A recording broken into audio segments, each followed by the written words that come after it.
Good morning class. आज हम लोग अपनी पाठ्य पुस्तक स्पर्श भाग 1 की जो कविता है एक फूल की चाह, जो पाठ नंबर 12 है, इसको पढ़ेंगे। और इसके रचयिता हैं सियाराम शरण गुप्त जी। तो पाठ में आगे बढ़ने से पहले मैं आप लोगों को सियाराम जी के बारे में कुछ बताना चाहूंगी।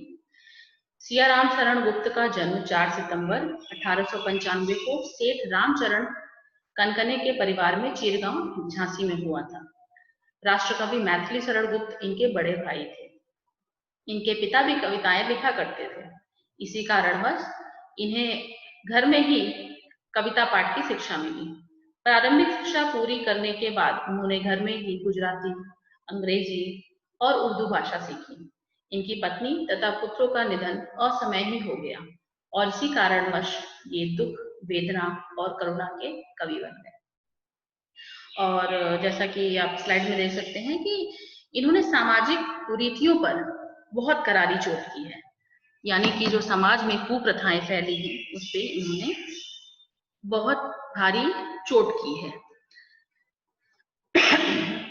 पाठ में आगे बढ़ने के पहले मैं आपको इस कविता के बारे में कुछ बताऊंगी। एक फूल की चाह ये गुप्त जी की एक लंबी और प्रसिद्ध कविता है। यह पाठ उसी कविता का एक छोटा सा अंश है। यह कविता छुआछूत की समस्या पर केंद्रित है। एक मरणासन अछूत कन्या के मन में यह चाह उठी कि काश देवी के चरणों में अर्पित किया हुआ एक फूल लाकर कोई उसे दे देता।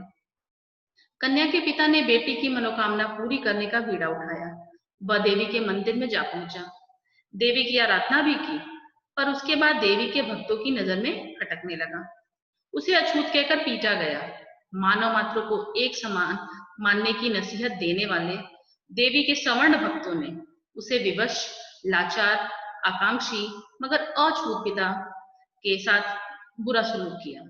वह अपनी बेटी को फूल लाकर नहीं दे सका। बदले में उसे 7 दिन की जेल काटनी पड़ी। जेल से रिहा होने पर उसे पता चला कि सुखिया, जो उसकी बेटी थी, वो संसार में नहीं है। यह सुनकर दौड़ता हुआ शमशान गया, जहां वह राख के ढेर में तब्दील हो चुकी थी। तो अब हम लोग कविता की तरफ आगे बढ़ेंगे। पहले मैं आप लोगों को लाइंस पढ़ के बताती हूँ, फिर मैं एक एक लाइन का अर्थ समझाऊंगी। उद्वेलित कर अश्रु राशियां, हृदय चिताएं धधकाकर, महामारी प्रचंड हो फैल रही थी इधर उधर। क्षीणकंठ मृतवत्साओं का करुण रुदन दुर्दांत निदान, भरे हुए था निज कृष्ण रव में हाहाकार अपार अशांत। कवि ने एक फूल की चाह कविता में उस वक्त फैली हुई महामारी के बारे में बताया है। इस महामारी की चपेट में न जाने कितने मासूम बच्चे आ चुके थे। जिन माताओं ने अपने बच्चों को इस महामारी के कारण खोया था, उनके आंसू ही नहीं रुकते थे। रोते रोते उनकी आवाज कमजोर पड़ चुकी थी, पर उस कमजोर पड़ चुके करुणा से भरे स्वर में भी अपार अशांति सुनाई दे रही थी। मतलब चारों तरफ महामारी की वजह से लोग मर रहे थे, बच्चे मर रहे थे और सारी माताएं करुण रुदन करती थी और चारों तरफ अशांति फैल गई थी। आगे बढ़ेंगे।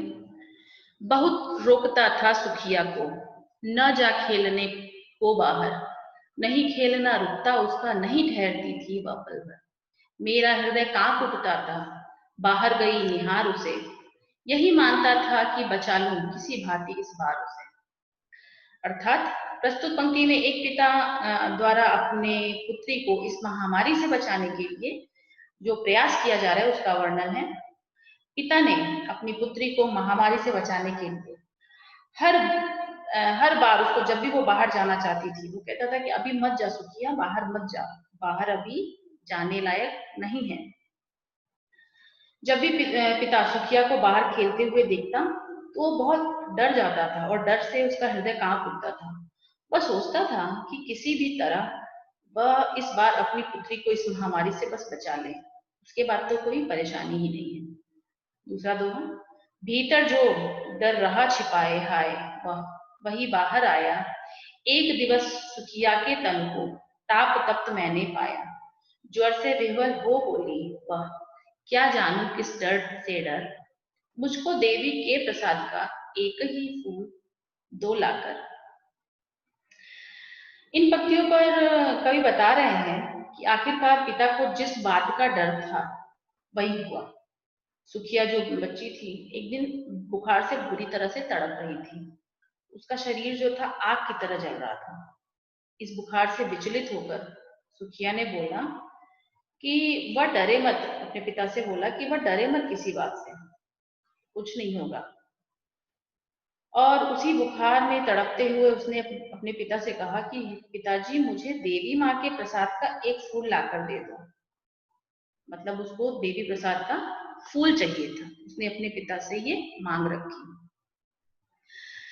क्रमशः कंठ क्षीण हो आया, शिथिल हुए अवयव सारे, बैठा था नव नव उपाय की, चिंता में मैं मन मारे। जान सका न प्रभात सजग से, हुई अलस कब दोपहरी, स्वर्ण घनों में कब रवि डूबा, कब आई संध्या गहरी। तेज बुखार के कारण सुखिया का गला सूख गया था। उसमें कुछ बोलने की शक्ति ही नहीं बची थी। उसके सारे अंग ढीले पड़ चुके थे। वहीं दूसरी ओर सुखिया के पिता ने तरह तरह के उपाय करके देख लिए, लेकिन कोई भी काम नहीं आया। इसी वजह से वो बहुत गहरी चिंता में मन मार के चुपचाप बैठा था। वह बेचैनी से हर पल यही सोच रहा था कि कहीं से भी ढूंढ के अपनी बेटी का इलाज ले आए, कैसे भी अपनी बच्ची को ठीक कर ले। इसी चिंता में कब सुबह से दोपहर हुई, कब दोपहर खत्म हुई और निराशाजनक शाम आई, उसे पता ही नहीं चला। पूरा दिन डूब गया इसी सोच में कि कैसे मैं अपने बच्चे को ठीक कर लूं। अगला दोहा, अगली लाइन। सभी ओर दिखलाई दी बस अंधकार की ही छाया, छोटी सी बच्ची को ग्रासने बड़ा तिमिर आया। ऊपर विस्तृत महाकाश में जलते से अंगारों से झुलती सी जाती थी आंखें, जगमग जगते तारों से। इन पंक्तियों में कवि बता रहे हैं कि ऐसे निराशाजनक माहौल में अंधकार ही मानो डसने चला आ रहा है। जब कोई कष्ट होता है तो रात्रि का अंधकार उस कष्ट को और बढ़ा देता है। पिता को ऐसा प्रतीत हो रहा है कि इतनी छोटी सी बच्ची के लिए पूरा अंधकार ही दैत्य बनकर चला आया है। मतलब ये एकदम राक्षस की तरह से ये अंधकार अंधकार उसके लिए आ गया, उसकी बच्ची के लिए। पिता इस बात से हताश हो चुका है कि वह अपनी बेटी को बचाने के लिए कुछ भी नहीं कर पा रहा है। इसी निराशा में संध्या से कब आकाश में जगमगाते तारे भी पिता को अंगारों की तरह लगने लगे। अब जिस कारण से उसकी जो आंखें थी वो भर आती थी, उसकी आंखें जो थी वो उस अंगारों से जली जाती थी। वो तारों को देखता था तो उसको लगता था जैसे उसके तन बदन में आग लग रही हो। उसको कुछ सूझ नहीं रहा था। देख रहा था जो सुस्थिर हो नहीं बैठती थी क्षण भर, हाय वही चुपचाप पड़ी थी अटल शांति सी धारण कर। सुनना वही चाहता था मैं उसे स्वयं ही उकसा कर, मुझको देवी के प्रसाद का एक फूल ही दो लाकर। पिता को यह देखकर बहुत कष्ट हो रहा है कि उसकी बेटी जो एक पल के लिए भी कभी शांति से नहीं बैठती थी और हमेशा उछल कूद मचाती रहती थी, आज चुपचाप बिना किसी हरकत के लेटी हुई है। वो यहाँ से वहां शोर मचाकर मानो पूरे घर में जान फूंक देती थी, लेकिन अब उसके चुपचाप हो जाने से पूरे घर की ऊर्जा ही मानो समाप्त हो गई है। पिता उसे बार बार उकसाकर यही सुनना चाह रहा है कि उसे देवी माँ के प्रसाद का एक फूल चाहिए। ऊंचे शैल शिखर के ऊपर मंदिर था विस्तीर्ण विशाल, स्वर्ण कलश सरसिर विहसित थे, पाकर समुदित रवि कर जाल। दीप दूध से आमोदित था मंदिर का आंगन सारा, गूंज रही थी भीतर बाहर मुखरित उत्सव की धारा। अर्थात दूर किसी पहाड़ी की चोटी पर एक भव्य मंदिर था, जिसके आंगन में खिले कमल के फूल सूर्य की किरणों में ऐसे प्रतीत हो रहे थे मानो सोने के कलश हों। पूरी मंदिर चारों तरफ से दीपकों से सजा हुआ था और धूप से महक रहा था। मंदिर में चारों ओर मंत्रों एवं घंटियों की आवाज गूंज रही थी। ऐसा प्रतीत होता था मानो कोई मंदिर में उत्सव चल रहा। चारों तरफ हर्षोल्लास, चारों तरफ सब खुश, चारों तरफ पूरी सब खुश थे, सब मनोरंजन कर रहे थे। चारों तरफ बहुत खुशनुमा मौसम था, खुशनुमा जो वातावरण था वहां का। आगे बढ़ते हैं। भक्त वृंद मृदु मधुर कंठ से गाते थे सभक्ति मृदु में, पतित तारिणी पाप हारिणी माता तेरी जय जय जय। पतित तारिणी तेरी जय जय मेरे मुख से भी निकला, बिना बढ़े ही मैं आगे को जाने किस बल से निकला। भक्तों का एक बड़ा समूह पूरी श्रद्धा एवं भक्ति के साथ देवी माँ का जाप कर रहा था। सभी एक साथ एक स्वर में बोल रहे थे, पतित तारिणी पाप हारिणी माता तेरी जय जय जय। मतलब कि जो सबके पापों का नाश करती है, जो सबके पापों को हरती है, उस माता की जय जयकार उसको सुनाई दी। यह सुनकर न जाने उसे अभागे पिता के अंदर भी कहां से ऊर्जा आ गई और उसके मुख से भी निकल पड़ा, पतित तारिणी तेरी जय जय। वह बिना किसी प्रयास के अपने आप ही मंदिर के अंदर चला गया, मानो उसे किसी शक्ति ने मंदिर के अंदर धकेल दिया। मेरे दीप फूल लेकर बे अम्बा को अर्पित करके दिया पुजारी ने प्रसाद, जब आगे को अंजलि भर के भूल गया उसका लेना झट, परम लालसा पाकर मैं सोचा बेटी को माँ के ये पुण्य पुष्प दूं जाकर मैं। इन पंक्तियों में कवि बताते हैं कि मंदिर में प्रवेश करने पर पिता पुजारी के पास जाकर अपने हाथों में पुष्प और दीप पुजारी को देते हैं। पुजारी उसे लेकर देवी माँ के चरणों में अर्पित करता है। पुजारी अपने हाथों में देवी माँ के प्रसाद को लेकर उसे देने के लिए हाथ आगे करता है। पिता खुश हो जाता है कि अब तो प्रसाद का पुष्प मिल गया, बेटी को दूंगा मैं। पिता इस आनंद से में प्रसाद देना भूल ही जाता है कि अब वह अपनी पुत्री को देवी माँ के प्रसाद का फूल दे पाएगा। सिंह कौर तक भी आंगन से नहीं पहुंचने मैं पाया, सहसा यह सुन पड़ा कि कैसे यह अछूत भीतर आया। पकड़ो देखो भाग न जावे, बना धूर्त यह है कैसा, साफ स्वच्छ परिधान किए हैं भले मानुषों के जैसा। सुखिया का पिता अभी आंगन तक ही नहीं पहुंच पाया था कि अचानक पीछे से आवाज आई, अरे यह अछूत मंदिर में कैसे घुस गए, पकड़ो इसे कहीं भाग न जाए।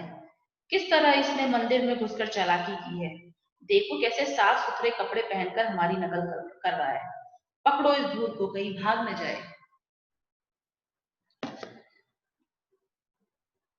पापी ने मंदिर में घुसकर किया अनर्थ बड़ा भारी, कुलुषित कर दी है मंदिर की चिरकालिक सुचिता सारी। क्या मेरा कलुष बड़ा है देवी की गरिमा से भी, किसी बात में हूं मैं आगे माता की महिमा से भी। माँ के भक्त हुए तुम कैसे करके यह विचार खोटा, माँ से सम्मुख ही माँ का तुम गौरव करते हो छोटा। फिर भीड़ से आवाज आई कि इस पापी ने मंदिर में घुसकर बड़ा अनर्थ किया है, मंदिर की सालों साल की गरिमा पवित्रता सबको इसने नष्ट कर दिया है। सब मिलकर चिल्लाने लग जाते हैं कि इस पापी ने मंदिर में घुसकर मंदिर को दूषित कर दिया। वहां पे बैठे सब एक साथ एक सुर में चिल्लाते हैं।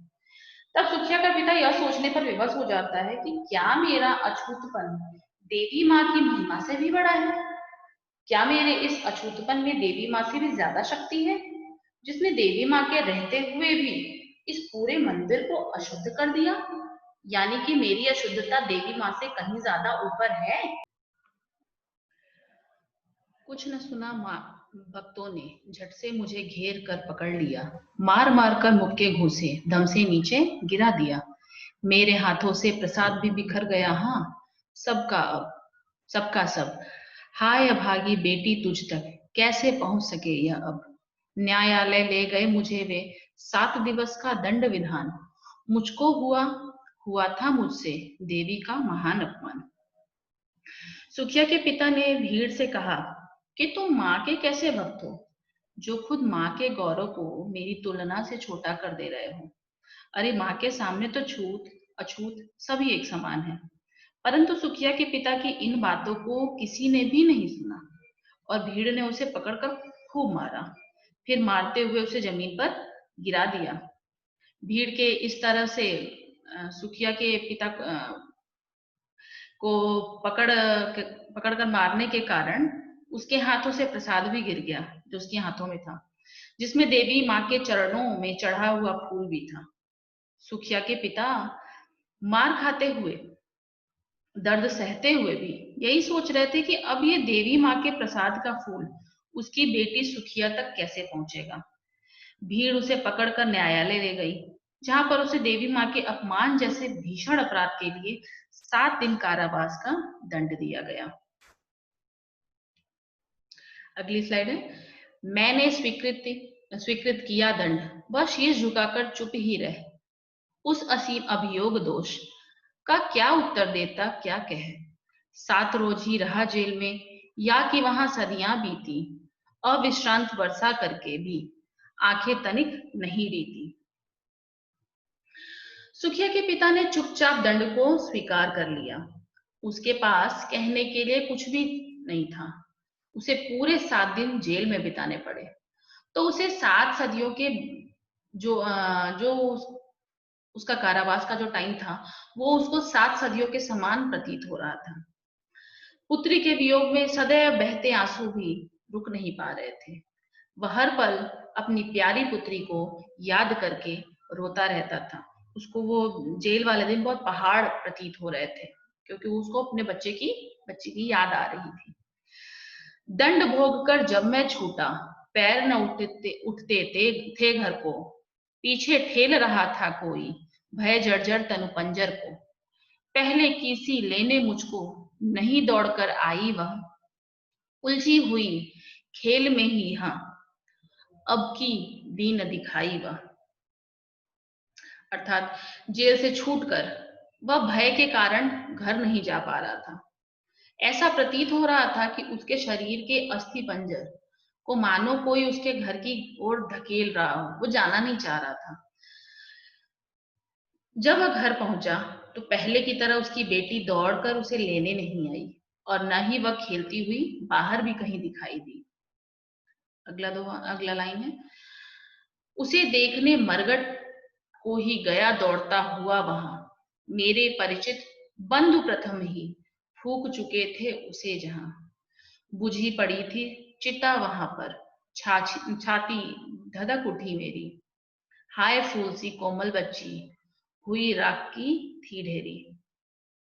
जब वह घर पर अपनी बेटी को नहीं देखा, तो वह अपनी बेटी को देखने के लिए शमशान की ओर दौड़ा, क्योंकि उसको कहीं ना कहीं मन में ये ख्याल आ रहा था।